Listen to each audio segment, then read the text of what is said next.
Tawagin mong bangag, o sige, yung anak mo, hindi namin boboto. Wala kaming pakialam! Bangag pala, ha? Kaya may kayabangan to. Oh, kaya si Sara, I am very sure, matatalo sa 2028. Paano masabi? Sigurado yan, itaga niyo sa bato yan. Pwede na! Kawawa si Sara dahil hindi niya ito kasalanan. Kaibigan ko si Sara. Hindi totoo yan. Bola lang yan.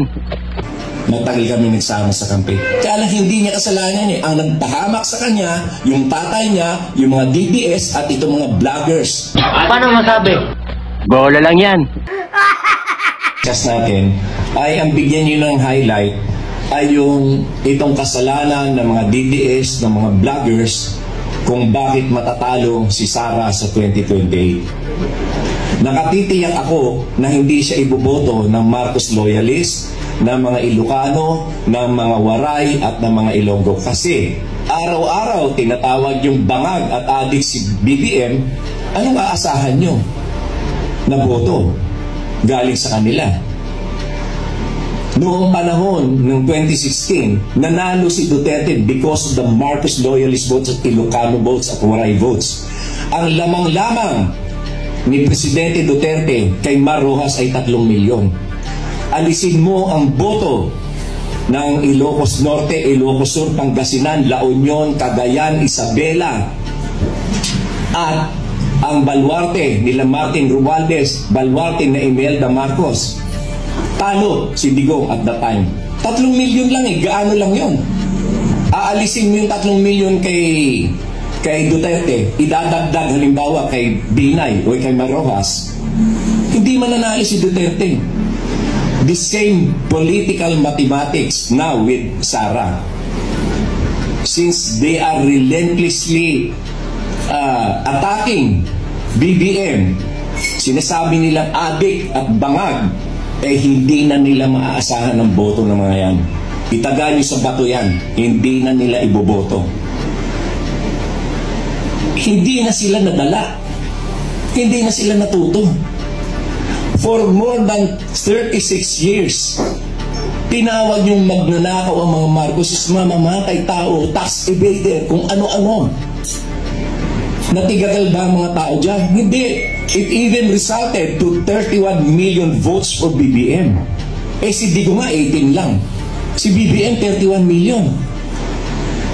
After nilang siraan sa loob ng 36 years. Eh yung paratang nila ngayon na bangag at saka adik, baliwala yan doon sa mga pinaparatang sa kanila dati. Diktador, mamamatay tao, human rights violators, magnanakaw. Baliwala lang yung sinasabi nilang adik at bangag. At saka paano mo masasabing bangag si BBM? Napakatalino. Nakita nyo nga pag nag-speech ang lalim na kanyang mga sinasabi, hindi nagbabasa. Kahit notes, wala. Lahat spontaneous. Parehong-pareho ng kanyang ama. Na ang lahat ng sinasabi niya ay nasa isip niya agad. 3 presidente lamang ang nakita kong ganyan.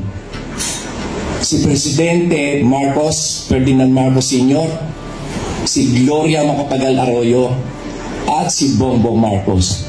Hindi nagbabasa ng speech.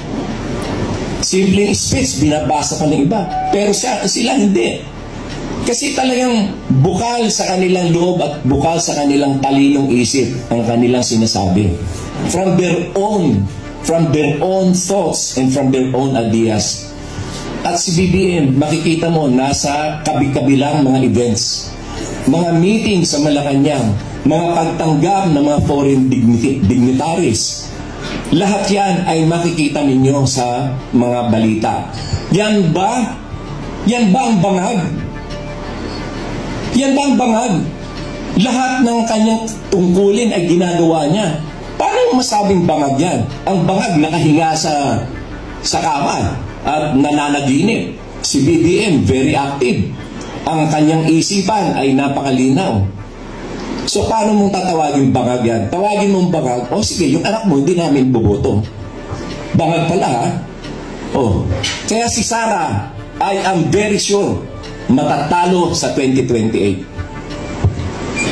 Sigurado yan. Itaga niyo sa bato yan. Kawawa si Sara dahil hindi niya ito kasalanan. Kaibigan ko si Sara. Matagal kami nagsama sa kampe. Kaya lang hindi niya kasalanan eh. Ang nagpahamak sa kanya, yung tatay niya, yung mga DDS at itong mga vloggers na mga DDS.